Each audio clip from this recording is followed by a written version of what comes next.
Abdullahi Bashir, mara kwanza umeweza kuzungumza ukasema kwamba mtazamaji wa DK kusikia mada kama hii kwamba inazungumziwa Northeastern iko nyuma katika ile yale maeneo mengine yamesonga na tuna ugatuzi na kila kitu.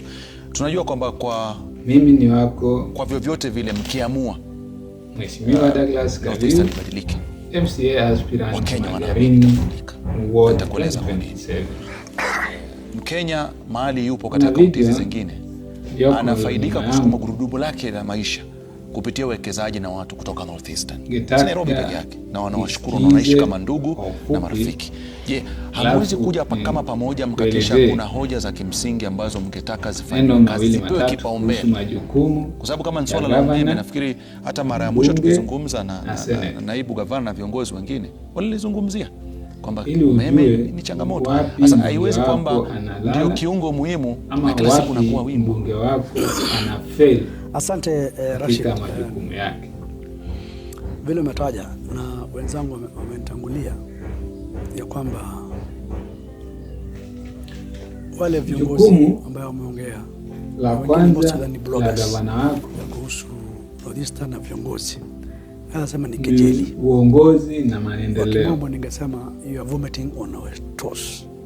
Yeye ndio anapeana kwa umeshiba ruwaza anaanza kuangalia ya wana kaunti yake kingine kwa happened na kujitekeleza. If there's no tangible national government, tunasema kwamba leadership and development, providing vision and direction for the counties, na wanasema kwamba uwekezaji kwa development biashara huko. Kwanza biashara mtakiwa la pili kama governor ni kwamba tu anataka tena yeye ndio ana manage resources, lakini utawekaje kama hakuna stima, kama hakuna barabara?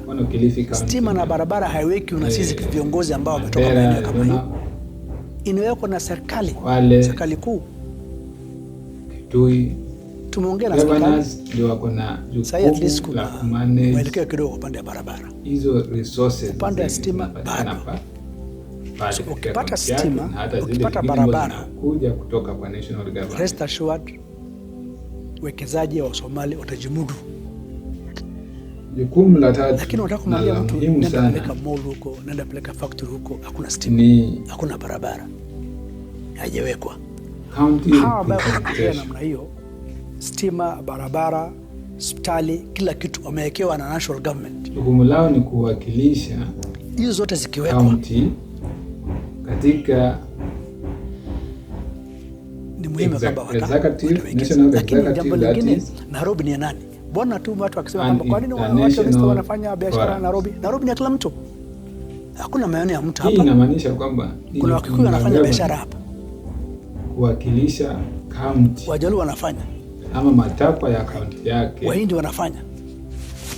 Kwenye mbona usiwaambie hao wengine waseme wewe mbona mnafanya hapa biashara? Si muende huko Murang'a hapa ni pengine msifanye na zile za nje mataifa mengine. But the point ni kwamba successive regimes, Jomo Kenyatta, Mwai Kibaki, unaona gavana analeta wawekezaji kutoka Poland, kutoka Italy, kutoka wapi kuja kuwekeza katika kaunti yake. Ukiangalia budget yao lazima apresent hiyo katika serikali ya kitaifa zilikuwa pande ya ili serikali ikuje na miradi ya maendeleo katika maeneo yote ya Central Kenya headquarters yake. Ukitaka kwenda village by village ni lami.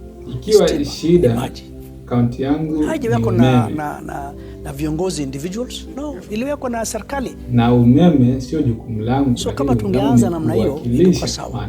Ugatuzi ilianza 2013 katika serikali ya kitaifa. Wakati ugatuzi ilikuja, then ni wajibu wangu mimi kukaa na serikali ya kitaifa